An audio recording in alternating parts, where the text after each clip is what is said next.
Now, throughout my life, I've watched and read a lot when it comes to anime, light novels, and visual novels. I've watched a ton of anime. I used to write light novel reviews in the past, and now I'm doing video reviews for visual novels on YouTube. And like many others, I score them appropriately, judging them on story, characters, artwork, and personal enjoyment. But I've never had a consistent format through each of the mediums. I've gone through at least 3 of them. For visual novels in particular, I've settled on my chosen format for grading them on my reviews. I've thought long and hard about what I wanted to do for this medium, and while it might not be the perfect system or the most detailed breakdown, it summarizes what I want to convey to you all, in the hopes that you might take something out of it. Hi, my name is August, and welcome to the August Tale, and today we'll be taking a deep dive into the channel itself to explore the grading system of my visual novel reviews. Today, we will be taking a look at the August Hale visual novel rating system. The general structure of my reviews follow a outline format. I talk about what the visual novel is all about. After that, I talk about what I liked and what I disliked. I'll discuss the story, characters, and other special highlights I want to mention. I'll express my thoughts about the overall production and any visual or audio qualities about the work. And lastly, after combining everything together, I'll deliver my final score of the visual novel, followed up with any other recommendations of visual novels similar to it. But before we jump into the specific details, like what I would define as a 7 out of 10 or a 5 out of 5, let's backtrack a bit to cover a bit of my mindset when it comes to how I came to this grading system. The backstory, if you will. Now, before I started reading visual novels, my first exposure was through anime, and I've been keeping up with the latest trends since. Luckily, AniList has a convenient system where the categories of story, characters, visual, audio, and personal enjoyment are averaged to give a definitive score. It's certainly made things simpler. But over time, I found myself grading these shows more arbitrarily. Like if you were to tell me what the difference between an 87 and an 83 were, I couldn't really tell you besides looking at a seemingly almost random score I gave it in the categories. It really just doesn't feel like a huge difference at all. So then why don't I just rate it out of 10? And the problem with that is that I personally feel when I see something that's rated as 7 out of 10 nowadays, I see it as the new average. A generous score to not look bad, but not look great either. Because if it was given such a low score, that would immediately turn people away. It's a cynical mindset with no firm basis, but personally that's just how I feel nowadays, and you are free to agree or disagree with me. Which is why I switched to a more simpler system, one that will remove that minuscule score difference into something more general, while also being more reflective of how I felt about that work. Now with that out of the way, let's get to the real meat of the video. Let's talk about my actual rating system for visual novels. How I rate visual novels is from 0 to 5, but instead of giving it a specific point value, I treat it more like a threshold. For example, by giving something a 5, I'm not saying it's an absolute masterpiece, it's just that its qualities are really good to be within the scope of being called a great game, with very minimal flaws and drawbacks. I also take into consideration, would I recommend this to people or to anyone in general?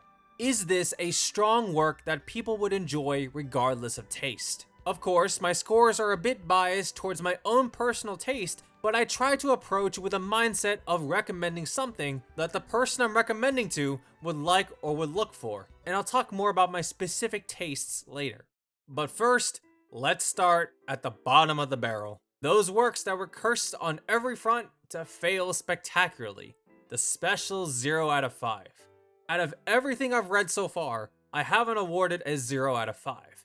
Mainly because I think it would not be famous enough to be worth reading. Traditionally, most visual novels that aren't English specific ones are localized from Japanese to English. But I can't see why anyone would go through the effort to translate a car crash, if there wasn't some devious hook to it anyway. The only other alternative I can think of is if the visual novel itself wasn't taken seriously, making itself out to be some practical joke.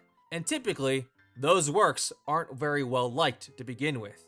The next score is just slightly above insufferable dog feces, but still just as bad. The steaming pile of garbage that is the 1 out of 5. At least there was some attempt at it, and it was a functional piece of work. I guess the idea was existent, but the execution is poor on many fronts, from story to characters to production. If anything, it should be lucky. Compared to 0 out of 5, you can maybe learn something out of a 1 out of 5 work. Following rotting garbage, we have the equivalent of the week-old leftover dishes in your sink, the 2 out of 5. It's here where I feel the most pitiful for 2 out of 5. Because with these ones, I see potential. If something gets this score, it's just not compelling or convincing enough to be worth a solid recommendation. And this could be to having glaring flaws that stop it from becoming decent, whether it's story or quality related. Next, we have the 3 out of 5, the middle ground. Now, I want to make it clear, 3 out of 5s are not bad. I consider them works that have held my attention. A special case I see with visual novels that are 3 out of 5s is that more often than not, there are very selective things about the visual novel that may turn some people off.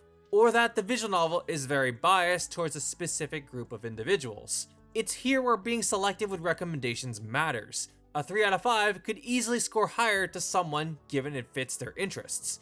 Speaking more generally, 3 out of 5s are decent in quality but have moderate flaws. It's still a decent read that may be worth your time, but there's always better ones out there. To which we can start feeling the warm sunshine of some great visual novels out there in the medium. The 4 out of 5. The visual novels I consider to be very good recommendations, each with their own definitive strong points and very good qualities all around. The most likely factor that would hold a visual novel back from being a 5 out of 5 is inconsistent route quality, where it's obvious that some routes are better than others, but generally the positives mostly outweigh the negatives, and this is also true speaking generally. 4 out of 5s are strong recommendations from me.